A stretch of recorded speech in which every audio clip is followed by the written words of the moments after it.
We are really very close to the fire here, and the only reason the fire is not spreading down this way is the lack of vegetation. Otherwise, this fire would be down on the road. Less than 24 hours after we aired our report, county inspectors were here today checking this out. Now, this is what residents here in this mobile home park consider a health and safety issue. Well, the people who live here just got out in the nick of time, but as you can see, everything is burned. It's burned to a crisp. Unfortunately, when those who live here come back, there'll be nothing left. Bernice has received thousands and thousands of these sweepstakes letters. Take a look at this, and if you think this is a lot, well, here's another bag full, and all this only within the last few weeks. You know, it's really cold when Mountain Mike starts using this old-fashioned furnace. They don't even make it anymore.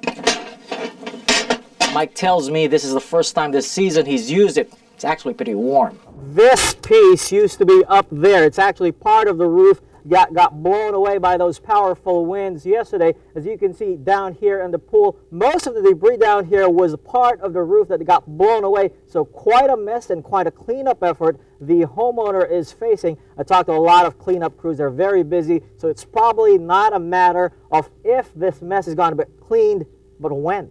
Windy Point definitely earning its reputation today. Take a look at this. This is an 80,000-pound truck blown over by the gusty winds today. As you can see, very impressive. The good thing about it is if you come around this way, the driver got out okay. So far, this is the most spectacular toll this windstorm has taken today.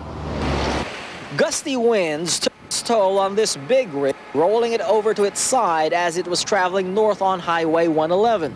Driver Jim Westheimer, who's been navigating through this windy day, says the rollover definitely rattled his nerves. Yeah, I was coming up to 111. I dropped down to about 40 miles an hour because I was getting hit with gusts of wind. And next thing I knew, the trailer was going over and the tractor just followed it. I looked over my right shoulder and I saw the roadway coming up.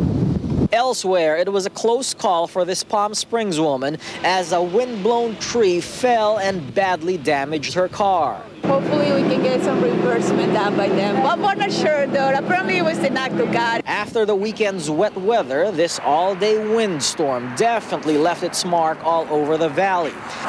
It tore the roof off this Travelodge motel, scattered trash cans along several neighborhoods, and left tree litter everywhere.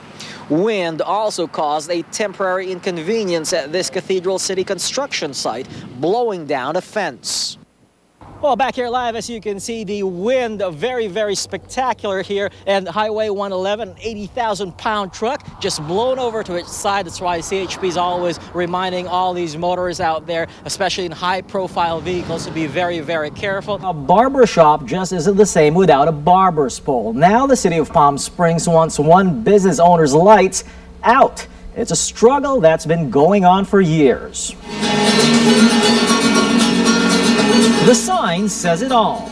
And those signs bring in a ton of business. That's exactly why barber Jesse Danner has been fighting the city of Palm Springs for 6 years. The city's been after me for those signs saying that they're illegal. They need to be 3 feet back into the room. In fact, he's been issued this $100 citation recently. Do you have any intention of paying this fine? No. In the past, they have threatened me with $1,000 a day fines. They have threatened me with jail time. And they have threatened to come in and personally remove my signs. So what's a barber shop without a classic barber shop pole? But you know what? It took Jesse 2 years of fighting the city before he could actually put this thing up. It's ridiculous. There's nothing wrong with the sign. It's great. No one at City Hall was available to talk on camera about it, but I spoke to council member Chris Mills over the phone, who says Danner simply violates city codes that says neon signs should be 3 feet away from the window towards the back. I need my signs to run my business. How frustrating has this 6 years been for you? It wears you out. It wears me out. I feel ragged from it. It's ridiculous. Danner believes the city isn't going against other violators because they're big corporations. Do you think they're picking on a small guy like you? They're kicking me around because they know they can. The city council will again take on Jesse Danner's predicament during its meeting tomorrow. It has been 6 years and counting. Danner says he's not about to give up now. Arnell Dimaandal, News Channel 3. Grab the bunch and cut right above it. There you go. Make sure you miss your finger. Yeah. This is boot camp for wine lovers. It's got hard labor and even a drill sergeant. Drop and give me 20. Well, okay, the labor's not really that hard, and he's not really a drill sergeant, and the camp's actually South Coast Winery Resort and Spa. What this is the first ever boot camp of its kind in Temecula. When we were up at the vineyard picking grapes, all the workers were behind us laughing that we were doing their job for free. Denise Mossman is one of the boot camp's first raw recruits. She and a friend paid $1,500 to survive this 2-day ordeal.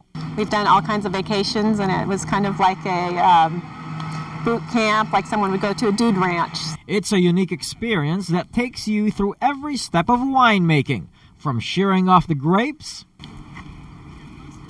to crushing, and finally sampling and packaging the finished product. Try to bring people into Temecula and show them winemaking and the whole experience that takes place during harvest. This time of year is a very busy time for us. These are grapes that have already been crushed. There are about 5 tons that were picked yesterday. They'll be sitting here for about a week, and this is called punch down. What it's doing is retaining the moisture, so I'm kind of stirring it around. It's a lot of hard work. Hey, Dimaandal, you got this done yet? I told you it's a lot of hard work. What have you learned? That it's still a lot of work.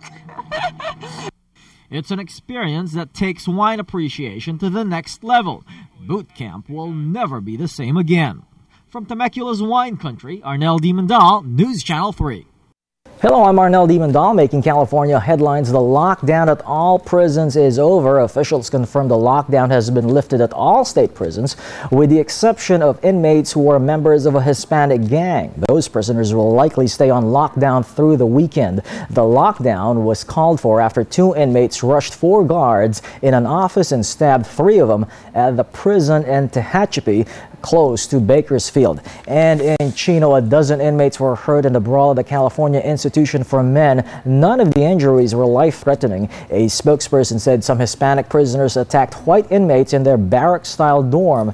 The men had all been confined to their dorm since yesterday. A guard in Chino says the fight is not related to the stabbing attack in Tehachapi. The fire was reported just after 1:40 at the Summer Breeze condominiums on Monroe Street. Firefighters arrived and had the blaze contained within minutes. The fire caused an estimated $25,000 in damage to the unit's attic and bathroom. Fire crews say an electrical fan motor may have caused the fire. No injuries reported. The couple and 6 children who were displaced will now stay with other family members. Hello, I'm Arnell Dimaandal, making headlines around the Golden State. The LAPD is investigating a freeway shooting in the San Fernando Valley that leaves 1 man dead. It happened just after 8 this morning on the 101 freeway near Van Nuys. Emergency crews found a car flipped over on the road. They pulled out the driver, who had a gunshot wound to the head. The victim, a man in his 20s, died at the local hospital later. Police say they have no witnesses to the shooting. Traffic on the 101 was backed up for more than 6 hours as police investigate.